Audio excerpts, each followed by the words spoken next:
This is day 240. What is studying? Studying is not memorizing. Studying is not reading. Studying is something else. But what exactly is it? Surprisingly, most people go through years of schooling as children and into adulthood and never learn how to study. I dare say that many people have not even pondered this as a concept, much less learned how to do it.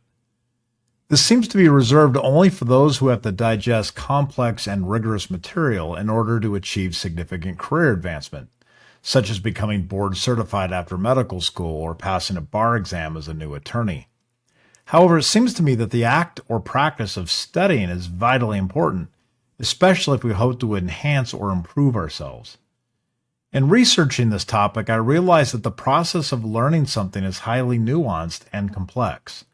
So I'm not going to be able to provide a comprehensive essay on this topic. However, I think I can provide some encouragement to make active study a part of your daily pursuit.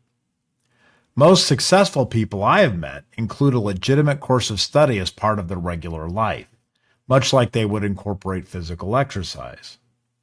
I've also learned that you can only become good at studying with frequent practice and an intention to improve your process as you go.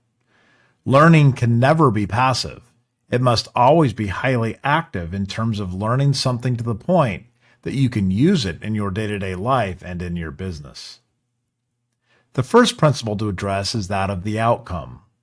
I do not think you can label an activity as studying unless you have an actual outcome in mind. Think of this as a verb. What is it that I'm doing this for? If the verb is not clear, then you are not really studying with purpose and therefore not learning at all. Some good verbs might be stated like this. I am studying this topic so that I can explain, derive, diagnose, prove, or design. Those are good verbs because they highlight a potential outcome. If you were studying something because you want to prove that a theory is correct or accurate, then you are indeed studying with purpose. My favorite study verb is transform. I am studying this topic so that I can transform my approach to business.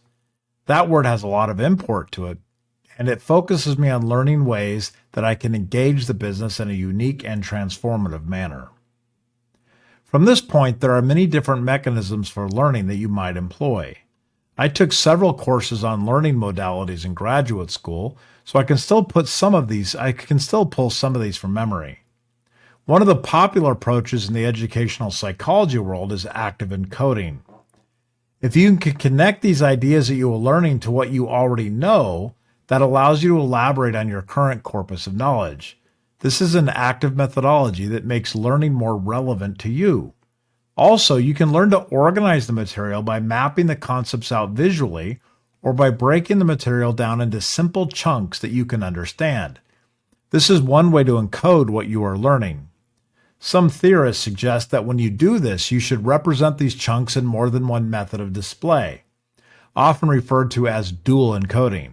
Think of it like this.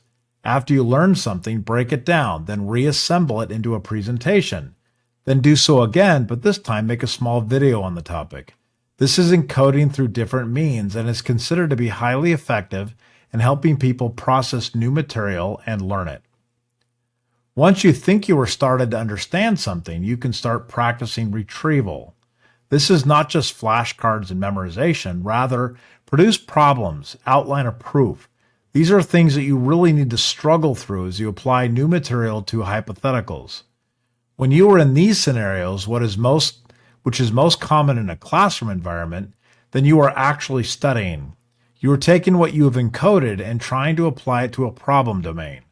When you can start doing this consistently and your retrieval has fewer errors, then you can start to say that your study is effective. Of course, the process gets more complex from here, but one thing that is certainly true is that those who learn faster and better are the ones that are consistent. If you do not do this on a regular basis and follow a similar pattern each time, then learning will feel foreign and upsetting to you. You will want to avoid it, and one day, when learning something is important, you will discover that you are not as capable as you thought you were. Learning is a practice that experiences rapid entropy, so you must stay on top of this as a regular habitual practice in life. Luckily for me, I have always put myself in a position in life to be way out over my skis.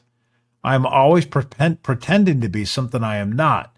So as a consequence, I'm always spending a ton of extra time trying to quickly learn something that I'm only aspiring to understand. Over the last 5 decades, that has caused me to learn a significant amount of things, and because my learning methodology forces me to capture and then encode that material, I have a solid ability to recall it when needed. What has happened over the course of many years is that my constant pressure to learn new things has resulted in actually knowing a thing or two, which is a relief after spending a lifetime in constant imposter syndrome. Being organized, consistent, and constantly pressuring yourself to learn are the key ingredients.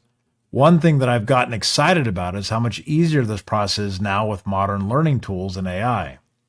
The research process has been reduced to a fraction, and I can spend far more time actually studying rather than collecting materials, which has always been half the battle.